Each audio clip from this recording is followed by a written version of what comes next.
బాల బాలికల వేరు వేరు పాఠశాలకే మీ ఓటు, పాట పాటికే మీ ఓటు, మచ్చల్ల వెంకటరెడ్డికే మీ ఓటు.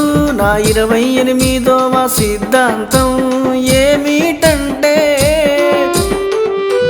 మానవుల మనసు చాలా సున్నితమైనది. మనది భారతదేశం చాలా వేడి దేశం. ఇక్కడ వరి ఎక్కువ తింటారు. అన్నం తినడం వల్ల పిల్లలు ఎక్కువ అవుతారు. అందుకని తొందరగా మెచ్యూర్ అవుతారు. అందుకని జనాభా ఎక్కువ. కాబట్టి అమ్మాయిలు అబ్బాయిలు ఒకే స్కూల్లో కలిసి చదువుకోవడానికి వీల్లేదు. ఒకే కాలేజీలో చదువుకోవడానికి వీల్లేదు. మేము అమ్మాయిలకు వేరే కాలేజీ పెడతాము, అబ్బాయిలకు వేరే కాలేజీ పెడతాము.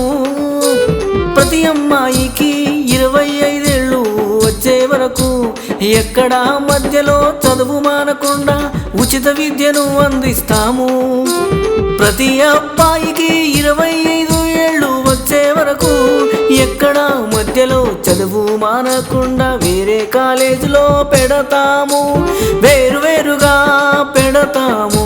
ఇలా పెట్టడం వల్ల ఏమవుతుందంటే,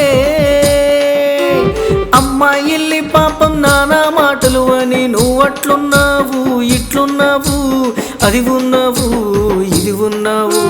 ప్రేమిస్తున్నా ప్రేమించకుంటే యాసిడ్ పోస్తా అని బెదిరించి యాసిడ్ పోసి చంపడం, కత్తులతో పొడిచి చంపడం, పురుగుల మందు తాగి చావడం, వీళ్ళు చావడం, వాళ్ళు చావడం, ఇదంతా చెత్త వ్యవస్థ.